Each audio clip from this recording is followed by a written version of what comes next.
केंद्र सरकार supreme court को हल्के में ले रही है, तभी सर्वोच्च अदालत के सख्त आदेश देने के बाद भी उन आदेशों का पालन नहीं किया जा रहा। ये नाराजगी खुद सुप्रीम कोर्ट ने जताई है। हाल ही में एक मामले की सुनवाई के दौरान सुप्रीम कोर्ट ने उसके आदेश के बावजूद सभी पुलिस स्टेशनों में सीसीटीवी कैमरे नहीं लगाए जाने और कस्टडी के दौरान किसी भी दोषी व्यक्ति की जान जाने को लेकर केंद्र सरकार को आड़े हाथों लिया है। तो क्या है पूरा मामला, देखिए इस रिपोर्ट में। हिरासत में जान जाने के कई मामले अब तक सामने आ चुके हैं। वहीं अब इस मामले को लेकर सुप्रीम कोर्ट ने केंद्र की मोदी सरकार को आड़े हाथों लिया है और ऐसी घटनाओं को पूरे सिस्टम पर धब्बा बताया है।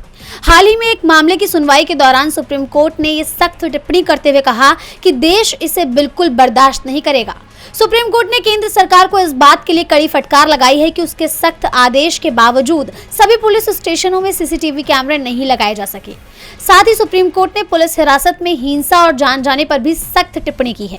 दरअसल 25 नवंबर को सुप्रीम कोर्ट ने एक मामले की सुनवाई के दौरान देश भर के पुलिस स्टेशनों में सीसीटीवी की कमी को लेकर जस्टिस विक्रमनाथ और जस्टिस संदीप मेहता की बेंच ने कहा, पुलिस हिरासत में हिंसा और जान जाना सिस्टम पर धब्बा है और इसे बिल्कुल बर्दाश्त नहीं किया जाएगा।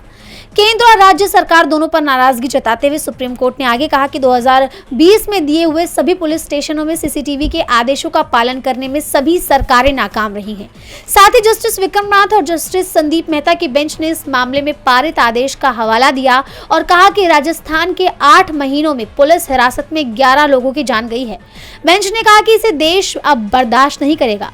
ये व्यवस्था पर एक धब्बा है, आप हिरासत में किसी की जान नहीं ले सकते।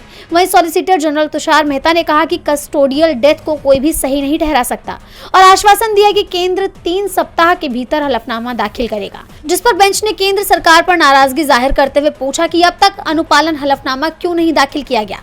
जस्टिस विक्रमनाथ ने कहा, केंद्र इस अदालत को बहुत हल्के में ले रहा है, क्यों?